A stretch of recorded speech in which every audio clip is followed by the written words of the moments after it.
people still are racist. People still are racist, and that's awful. People are still homophobic, too. That's always a really funny one to me. People still hate gay people. I don't know if you guys do. If you do, then stop. There, I fixed it. Problem solved. Out of the TV. Homophobia is done. You're welcome. But if you don't know any homophobic guys,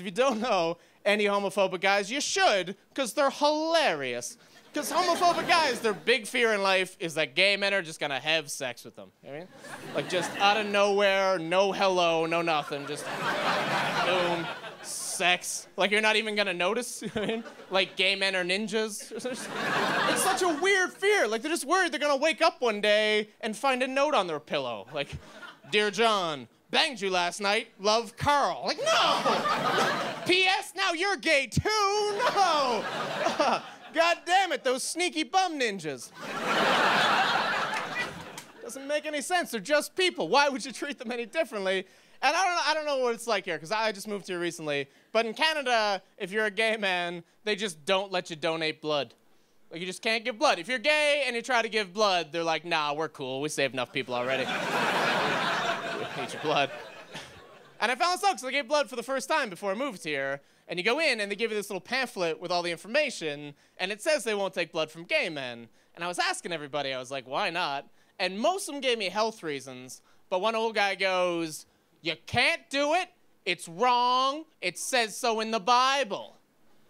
And I was like, I may not have read that book cover to cover, but I'm fairly certain at no point did Jesus go to a blood donor clinic. Just made that up. Like, even the only time it was close was like the Last Supper when he was like, take this wine, it is my blood. But even then, no one went, wait a second, Jesus, are you gay? If you are, then no. And I love when people try to use the Bible to prove stuff that just the Bible couldn't have been talking about. You know what I mean? Like, no, the Bible clearly and explicitly forbids internet pornography. Really? It says internet? That's amazing. That must have been so confusing for thousands of years. This internet thing. I don't know. It's weird to talk about religion, too, because, like, this is one of, like, the 5 countries in the world where you get to believe whatever you want to believe, and that's amazing, but it also gives you the right to not believe anything, right? And so it's weird when you don't believe when someone quotes the Bible to you, because it doesn't really mean anything to you, right? It's just a book. And so a really fun thing to do, if you ever find yourself in that situation, just quote a different book back.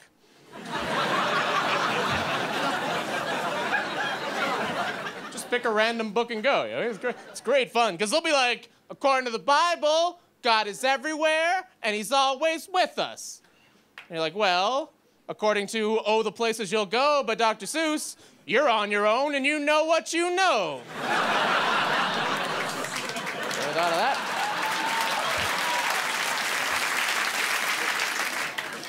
I don't know. It's weird to talk about religion. If you're offended by anything, just don't fight me afterwards, because I'm not a man. Like, I'm a man, but I'm not like a man. You know what I mean? Like, I'm not going to fight. I'm just going to cry and go home. So don't waste your time. Because I'm not like a manly man. I'm not like most men, and I learned that from a magazine. Because I had a survey, and the question was, what is your ultimate fantasy? And apparently most guys said being with 2 girls at the same time, which I thought was really weird, because I said being a wizard. Because it didn't say sexual fantasy. It just said fantasy. Like, if it said sexual fantasy, I would have said still being a wizard. That would be hilarious. Sex is a wizard. Come on, watch me pull a rabbit out of this. And the best part would be at the end, no sperm, just a flock of doves fly out. No, you guys have been fun. I can tell you this story, because we get to do this all over the world, and it's really fun, but you get to see some weird stuff. I'm gonna tell you this story real quick. The weirdest thing that ever happened to me to show, and this is a 100% true story, by the way. Not making this up to offend anybody. Hope nobody gets offended. 100% true story. I did a show last summer, and I got heckled by a drunk little person, which is a weird moment, because we were just doing the show, and it wasn't like tonight. It was like I was emceeing a benefit. We were raising money for a women's shelter. So it was a really cool cause, and I was really happy to be there, but it was the least fun thing that anyone's ever been to in the history of infinity. It was like an art raffle, just 400 old ladies and me, and a drum with their names. I pull out an old lady's name, she goes to the wall, gets a piece of art, sit down, repeat for 4 hours. It's the least fun anyone's ever had. And so everyone gets hammered. I see this little person before the show, and she's at the bar, and she's just hammering drinks into her, which is fine, they're allowed, I've checked.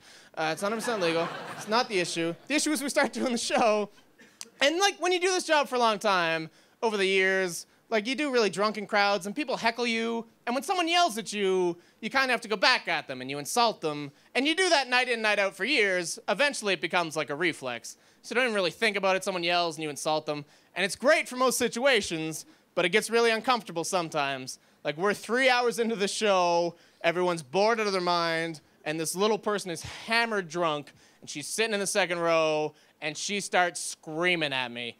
She's like, "Be funny. You're supposed to be funny. You're supposed to be funny." And I was like, well, fuck, you're supposed to be working in a chocolate factory.